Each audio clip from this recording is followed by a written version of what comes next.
Hey there, Chad here. Thanks for joining me for episode 2 of Stubborn Mule Studios here in Hollywood Animal. And we're just getting started. In the previous episode, we started our builds. We kind of cleaned up our staff a little, cleaned house, got rid of some of the old guard, brought in some of our own folks. And from here, we're going to kind of let time pass and we start to run into some of our events. Now, a lot of Hollywood Animal is scripted early on. And the first couple of years, there's a whole lot of them. This is one that always comes up. He's a gambler. And maybe this is a good time to talk about some of the aspects of the game that are a little unsightly, maybe is the right word for it. So this is Felix Hill. I'm going to rename him. He's going to end up being named, I think I like to name him Jim Lutz, in honor of an author that I grew up next door to. And we're going to rework him when that opportunity arises, but it hasn't yet. And right now he borrowed some money from some people. They seem like good guys. They had honest eyes. I'm a great judge of people, but now some annoying jerk is following me around everywhere demanding I pay off the debt. Well, of course they are, Felix, or Jim, whatever we're going to call him. So in the end, he wants us to know that he feels he can beat the cards. So he's a gambler. He's got a problem. He's got a gambling problem. And this tells us that almost everybody in this game has a problem. And I want to be very clear about that. One thing, if you play this game when you first launch it, and every time you launch it, there is a warning. And it says some of the topics aren't pleasant. And they're right. They're right. Some of the topics are not pleasant. They talk about sexism. They talk about racism. They talk about xenophobia. They talk about gambling. They talk about drug addiction. They talk about alcoholism. All of these things that are not really what's the word I want? The things that we tend to try to look away from, right? What their point is this is how Hollywood was in 1930. They're not trying to say this is how it should be. They're not trying to glamorize it. They do have some storylines that are extremely dark. I do tend to move away from those, and we'll see those as they come up. As we approach the World War II era, there is a lot of anti-Semitism that we'll see pop up as well. But I think the one that is the most jarring is the racism, because there's a few aspects of how they deal with it. And I will say, I think the game developer has done a pretty good job with this. I do agree with their premise. What they say is, if we ignore it, it's like acting like it never happened. I entirely agree with that mentality. I think we have to be very careful about what we cleanse from our histories, because that's when we tend to repeat mistakes that we don't really realize are the same pattern. And I think we're seeing a lot of that happen in today's world, and we probably need to be a little bit careful of that. So I respect their decision to leave those things in. If I were designing the game, I'm going to be honest with you, I might not have the courage to do that. I might have taken them out to say we need to reach a broader audience and we don't want controversy.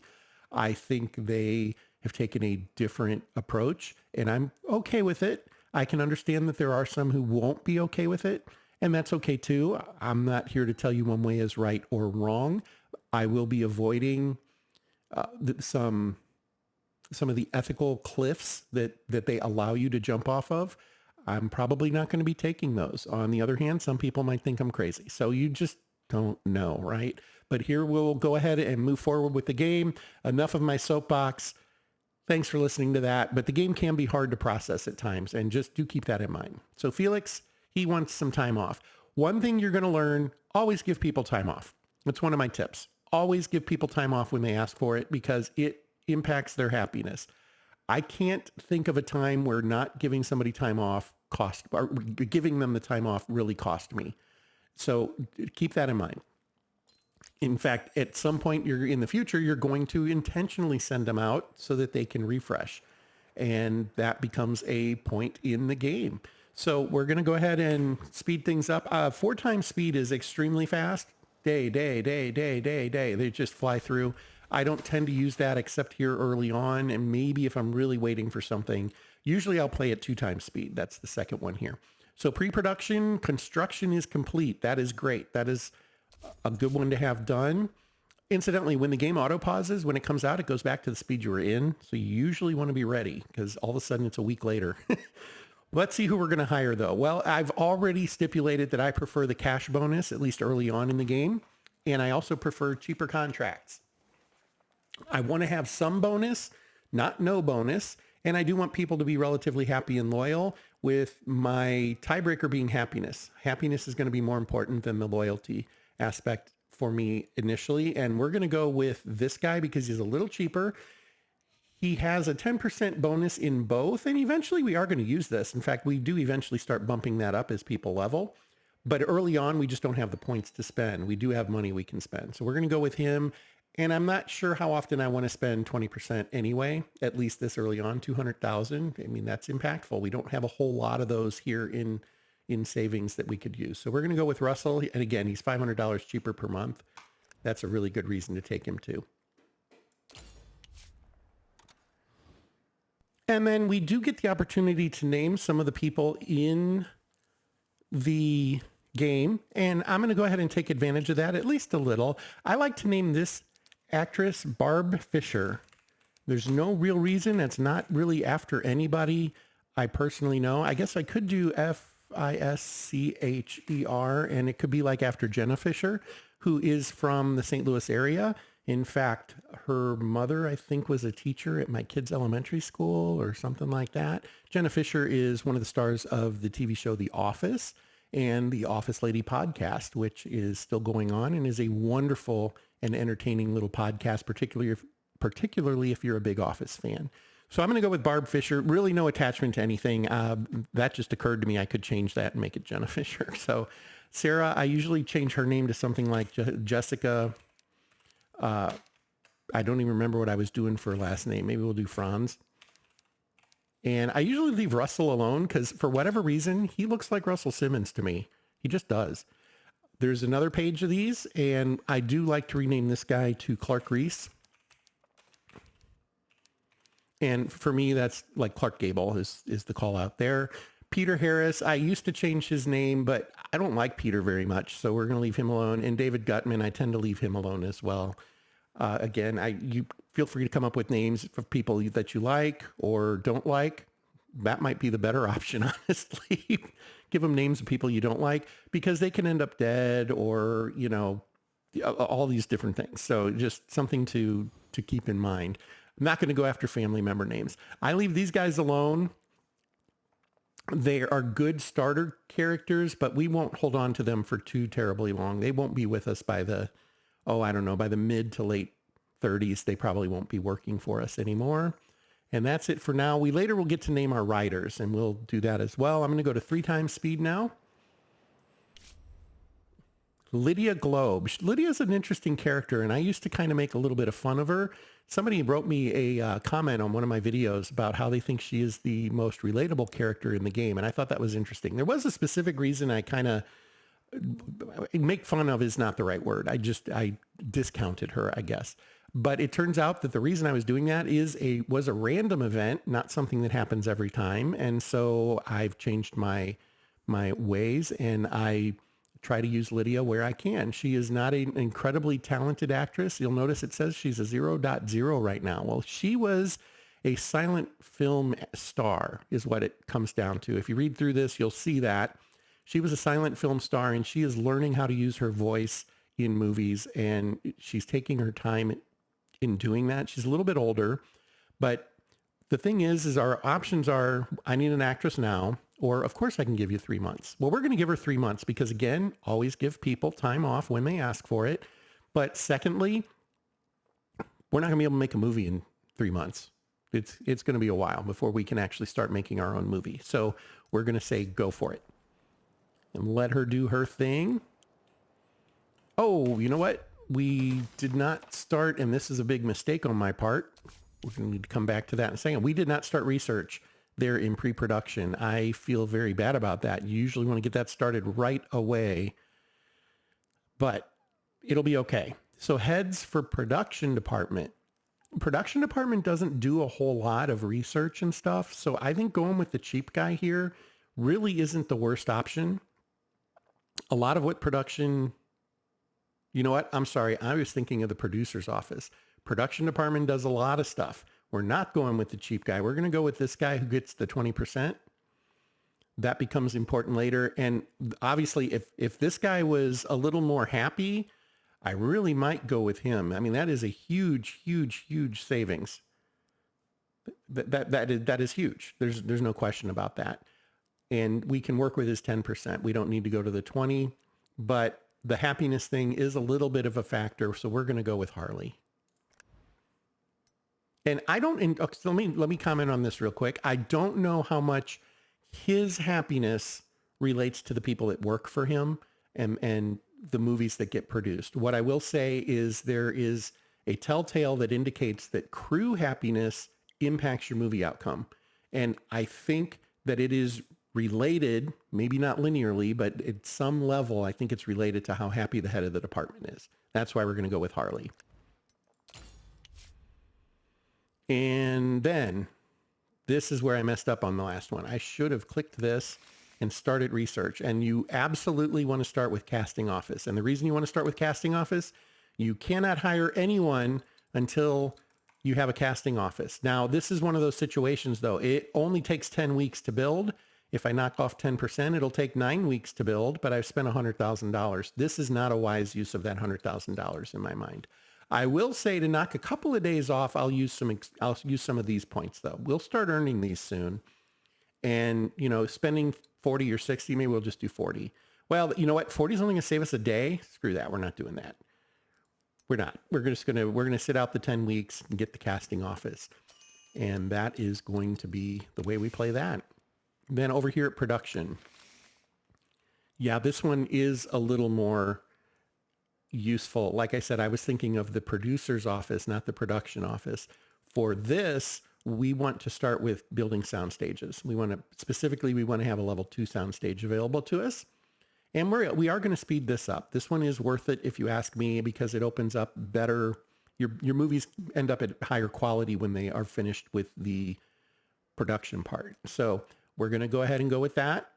20%, 200,000. Maybe I don't need to do quite that much. Again, I do need to be a little conscious of money. We don't have to go crazy. We're going to have a film releasing here in the very near future. We're going to have a couple million more dollars, and that's great. So I think 15% is an okay bargain or compromise there. So we'll go with that. And these other buildings are still boiling. 12 days to that one up there. And Barb Fisher does not like Lydia Globe. That's what this basically says. She calls her a name and she feels that she poaches roles that she doesn't deserve to get.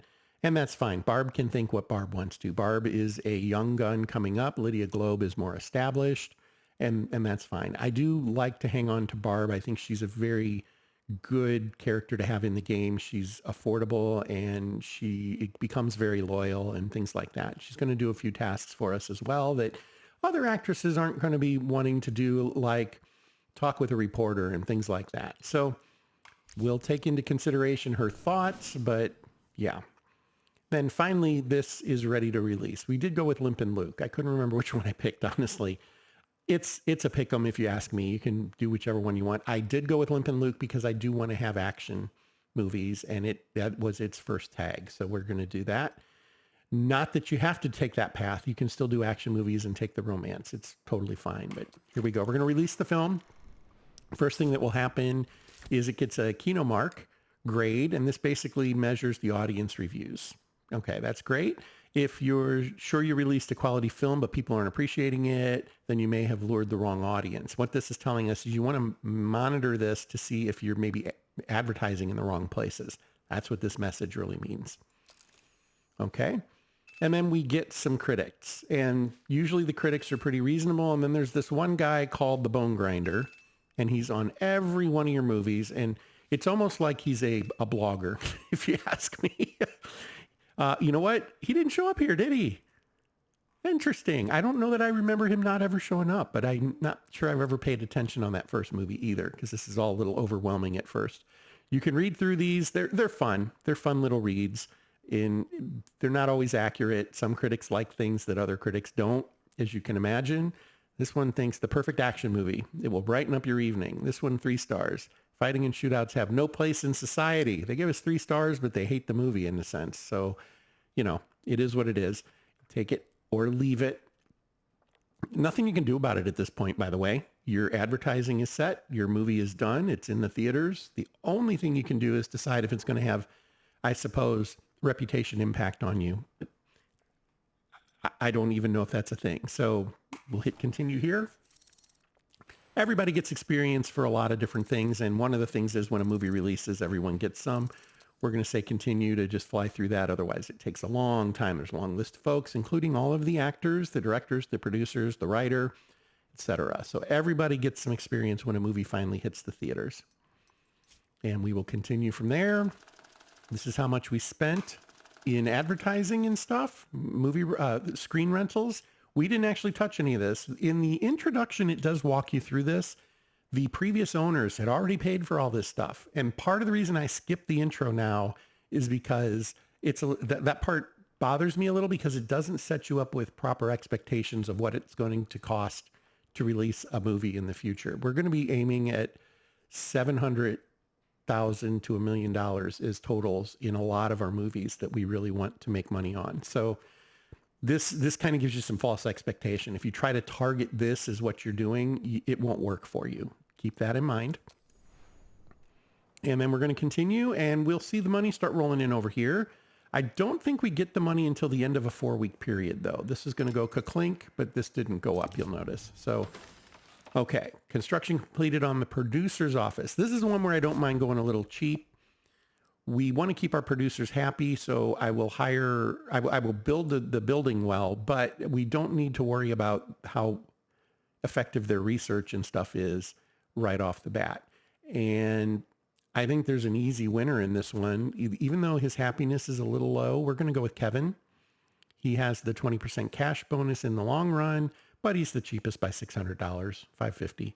So I'm going to go with Kevin. And we'll hope that we can improve his happiness here in the very near future. Then pause the game this time and remember to do this. Find where I put the producer's office, way up here. They only have one option, but that first option is very important. It allows you to have a producer work 2 movies at once. Producers work the entire lifetime of the movie from the moment you start to plan it out in pre-production until it closes in the last theater on the last day. So they are tied up for that entire period of time. That can be a lot of time. So their ability to work more than one job does become very important. Downside, it takes many years for this thing to pay off. And so part of the reason in going ahead and taking this 20 is that we want to grab that as quickly as we can because we effectively can have half as many producers. And our great producers that are ranked 8 and 9, they can work 2 movies and we don't have to, backfill them with 3s and 4s. So that is extremely important. And that is the one time where what production does is crucial. The problem we run into is the production tree is this guy, and that's it. Everything else is locked out currently in the pre-release. So the what do we call it? Early access. It's currently locked out. They will unlock some of these as different releases, as they do updates. I'm confident of that. But right now it's this, and then it's the one that's below it, and that's all we get to do. And at that point, you don't do any research in production anymore at all. So that's why I'm okay with going a little cheaper on who I get in that. But his ability to have the 20% to get to there is great, and we're going to take advantage of it. That was a little bug. Usually it just starts to fire, and you notice the graphic was a little weird up there. I just hit the 3 key to go ahead and get it to start again, and we're in good shape again. There have been a couple of bugs, and in fact, one of them kind of disrupted one of my playthroughs. I had to restart, and that was a YouTube playthrough. I'm not sure if that one is still going to be out there by the time this one releases or not. They addressed it within 2 days. And so I was really happy to see that. Our script department is done. This is the heart of the studio in a lot of ways.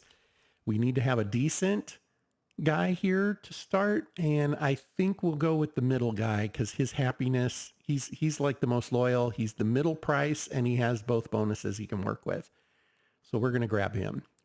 Welcome, Carl. And he's another Conti. We've got 2 Contis on the staff now, don't we? And here is where we get to pick our favorite genres. These are the ones, effectively what it is these are the things our first three writers will specialize in. I like to go with action. And I usually go with, so most of the times I go with action, adventure, and romance. I'm going to go with action, romance, and comedy this time. And you only get to pick three because you only have three writers to start. So we're going to hit this and then we get to name our writers. And I like to name this one Rick Bruno after my college roommate, and this one after an old neighbor. We'll call him Jim Lutz. Whoops, not Jutz.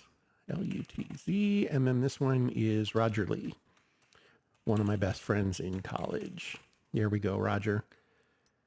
Hope you're doing well, my friend. They typically, I'm trying to remember how this works. I don't know if it's related to their name or what their background is. Roger will be the weakest of the writers. Jim should be the strongest. But what I've seen is I seem to relate with what Rick does the most when he is my action writer. So I'll be curious to see how that played out. Let's take a quick look. We can click there and we can see them. Jim is the action writer. That's interesting. Rick is the comedy writer, which does make sense to me. And Roger is the romance writer, and that makes sense to me too. Jim is currently on holiday. We won't be able to use him for action movies, but here's what we want to do. Two parts to this. First, let's make sure we do the research. I guess I could have just clicked here. First thing we want to research, and the introduction kind of forces you to this path, but we want to create the story workshop. What the story workshop gives us is the ability to write our own scripts. And what I mean by that is we literally get to pick the elements that go into the script. So that's awesome. 50 days, not worth accelerating that. We'll deal with the 50 days. The building then has to be built as well. In the meantime, we can go to ideas here and we can assign these guys to start working on some scripts that they came up with themselves. There's two of them. Neither of them lines up with those guys' abilities. So I think what we're going to do is we're going to go with, honestly, it's a pick 'em. So let's talk about what this is. This is the genre of the movie. This is its setting. And then this is the protagonist, the primary character. So these aren't so bad. What you will see is you're going to end up with a historical modern U.S. city, I think modern American city, I think is what it is. Yeah, modern American city, and a witch. And those don't really line up. I mean, I suppose you could have a witch in a modern city. Would it be historical? Well, hard to say.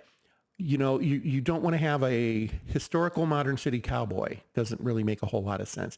And this is what I'm saying, that they said they're going to be adjusting how well the movies score as the game goes forward with how those line up. And that was supposed to be this major release that's coming. This is why I paused for a while, but it's not out yet. I'm going to try to enforce that to the best of my ability. So if I have ideas here that are, we're just going to call them dumb, we're going to delete them. We're not going to use them. These are okay. These will probably work. And also we do need to remember, we're talking about movies from the 30s. The sophistication of the viewer wasn't quite what it is today, right? I think we can agree on that. That's not to say they didn't deserve quality and good plot lines or appreciate good plot lines and things like that, but they might have been able to do a little bit more suspension of reality than we're willing to do today. If you think about some of the things you see on blogs or you know, social media about, oh, did you see that they showed his ring on his left hand and then in 4 scenes later it was on his right hand? Who does that kind of stuff? You know, I think they were more tolerant of that in the 20s and 30s. So we're not going to worry about those kinds of things as much, but the things that are really anachronistic we'll probably avoid. I'm going to go ahead and assign Rick to work on this one. He's on holiday. I can't assign him at all. If I try to click on him, nothing happens. And Rick is going to start writing that one. It'll take him 72 days. And then we're going to put Roger on this one. And we'll see what we get. We might get a great story and we might get garbage. And if we get garbage, we move on. We have them write something else. Synopses is what we get when we have the workshop that we can work with, and then finished scripts or scripts that are done that we have on the shelf that are ready to be produced if we want. And we will end up with tons and tons and tons of finished scripts that we will never produce. We also have the ability to buy scripts, and that'll come up a little later. Okay, so we're ready to go. There it is. Everything's rolling along just fine. And the first 4 weeks of Limp and Luke has come in. They were successful. The film is still making a lot more money at the box office than we're paying in rental fees. You rent your screens from other theaters. We have some ourselves that we don't pay anything for, but we have to rent from other guys in order to get the bigger numbers. So we want to go ahead and extend the distribution. What I don't like about this is it's scripted and we don't have the ability to adjust at all. So we're going to hit continue and you'll see what I mean. For your first movie, your only option here is to extend. You cannot end distribution, which you wouldn't want to do. It's making money, but you also can't fine tune it. And we do get that option soon. We just don't have it right now. So we're just going to say extend distribution. We don't have a choice. And it will keep on rolling and making us money. Now you'll notice I went a little too fast there. I didn't get to grab it, but the money went from down here to up here as soon as we hit that. So we picked up a couple of dollars from the previous run, and security building is done. So we're going to get to hire a head of security. You probably want that guy to be happy, and he's cheap, but he doesn't have the bonuses. But honestly, I don't feel I need this one right now. If we get to a point where it's like, yeah, we really need a better bonus, we can pick someone up. This guy, happy, loyal, cheap. That does meet several of my criteria. We're hiring him. And then we're going to pause and we'll go ahead and set this. First thing you want to pick here is bodyguard. I think so the game does seem to make it obvious what it expects you to pick first because the time is the fastest. 30 days to get to bodyguards versus 500 days to get to an operations center. So we're going to go with the bodyguard. We want to be able to protect our assets. There we go. Okay, that is started. This will finish in 8 days. Are all the other buildings done? We're pretty much fully functional now, except for this guy. So we'll continue to go here. And this is kind of a weird little thing. I don't know if it was on purpose or not. This is not what I was talking about. So Jim Lutz is back. We'll go ahead and continue. I'm going to pause real quick and we're going to go to the script department and see if there's any other movie ideas. There are no other ideas just yet. So Jim has nothing to do right now. He's just going to sit there and we'll come back to him later. The technology department will improve the equipment that you work on, but in order to buy equipment, you have to do that through the production department. And we don't have that technology yet. That technology, and oops, did I do it again? I did. I think they moved it at some point from the demo. Let's come in here. I can't come in. Oh, it's not done building, so I can't go in there yet. Might need to disregard everything I just said. And I'm starting to feel like more and more, yes, that did get adjusted at some point. Let's see. Well, this is kind of a push. $200 a month is not a big difference. We're going to go with Forest Gray because the technology department, their researches tend to take a very, very, very long time. He's happier, he's more loyal, and he has a 20% bonus off from the go. So let me take a look at this. No. Okay, I'm not misremembering. I went to the wrong one. That's what it is. So we'll come back to that thought in a second. The very first thing I am going to go after is research group. Research group gives you a second set of researchers to improve technologies. You start with one, you get a second, a third, a fourth, potentially a fifth research group. I've never gotten out there, but we're going to start with that. And I do not want it to take, what would that be? 5 years. So we are going to spend the money to shorten that up by an entire year, $200,000 to shorten it by more than a year. That's worth it. We're going to do that and see you in a few years. We won't talk to this guy for a while. Okay, the thing I was talking about, and I'm like, did they move it? Maybe they changed the department it was in. I can't remember. These guys will research technologies. We'll come in here, technology management. We can upgrade this. And we do want to do that. We have one research group. Well, quality is the most important thing about your movies. So in 300 days, we're going to improve the quality of this camera type by 1.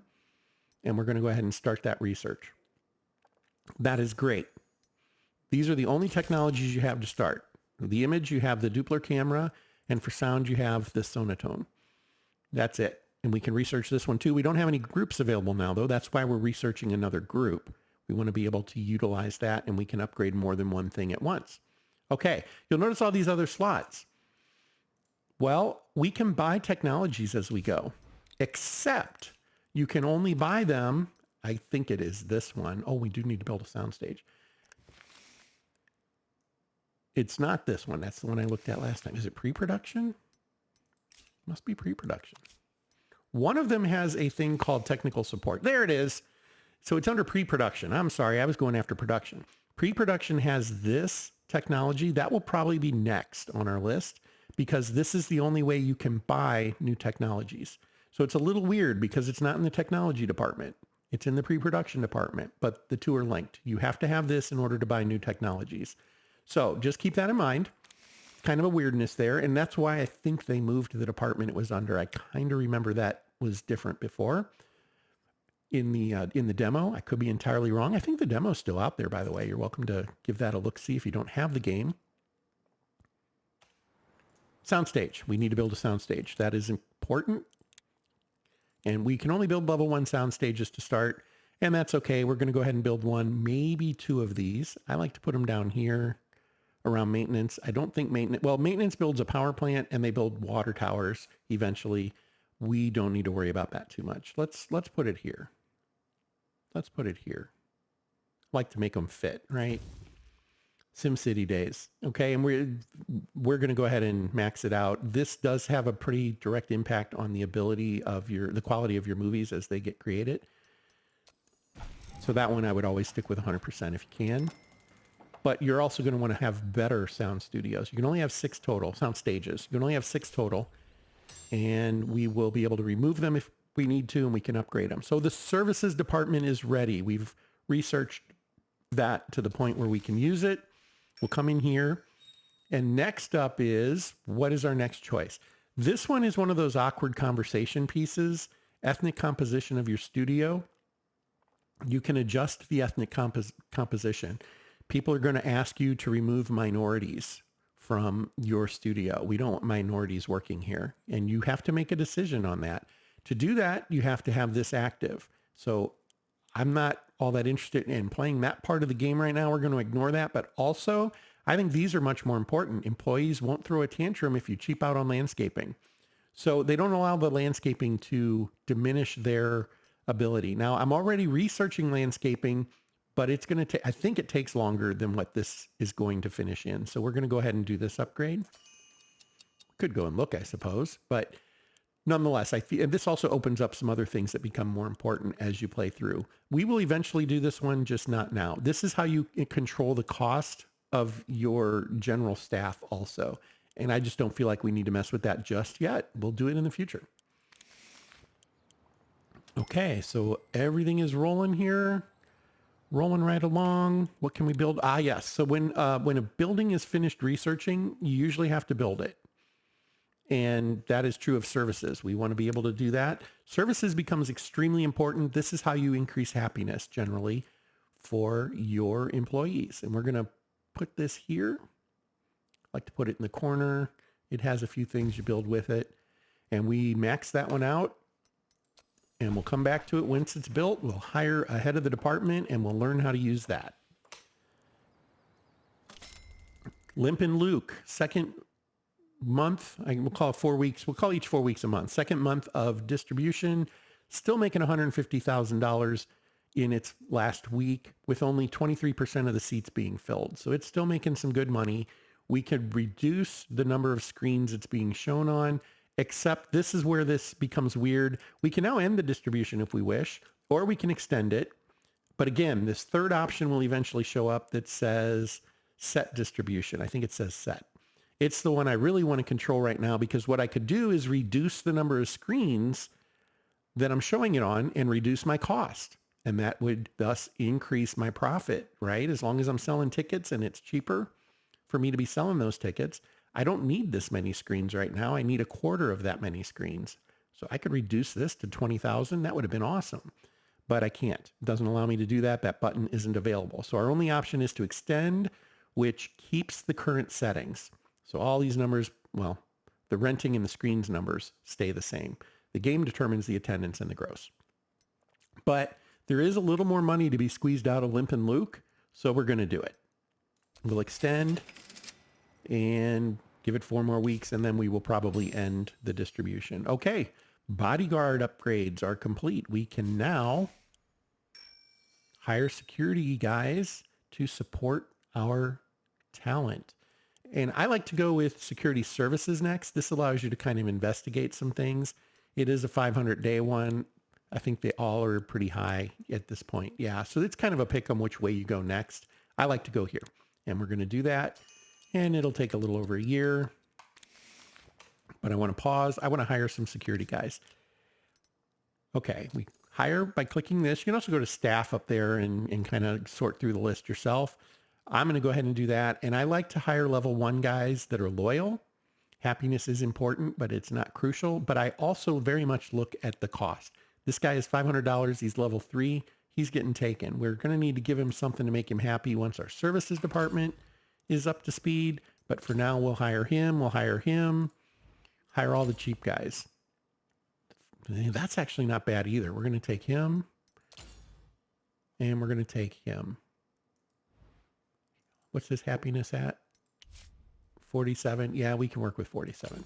So those should stabilize pretty quickly. So we have a good stable of security guys, not security guards, but security guys now. We can assign them to films when we're making them so that people don't steal our ideas or leak information. We can also assign them to protect actors, producers, directors, etc. Now, one thing we've kind of skipped because we don't have the casting department yet, but we can deal with producers because we do have the producer's office. I want to hire some producers. It is good to check the market regularly. And generally, I'll click up there. But right now, we can't hire actors, directors, or cinematographers because we don't have the casting office. And that's what hires those. We can hire everybody else. So let's take a look here. We want to sort by resources that are free, meaning available, meaning can be hired. And then this is what we have to pick from. We want to grab this guy. He's an 8.2.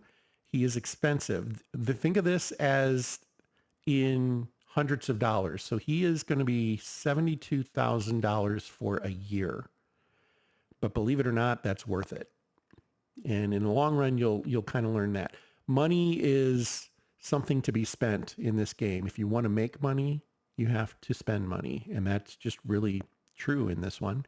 For the producer, an 8 producer is incredible to have. And there's a couple of tacks you can take. So these two numbers, the first one is how much he costs per year. Or you can hire him per film. And that's the second number. And that does look enticing. There's a couple of strategies here. And what I've kind of learned is you can save a little bit of money. There's a couple of things that help you save money here. One, we can eventually, once that services department is built, we will have services that we can offer to them that reduces their price. We can give them health insurance, and that will reduce their price. We can give them a silver-plated watch. They like that. It's a gift. It'll reduce their price. We don't have any of those available just yet. I always sign somebody to their maximum. You get a discount. You don't pay triple their lowest value. You'll notice he's up to 1,600, but triple that number would be 2,100, right? Simple math. So you get a discount for that.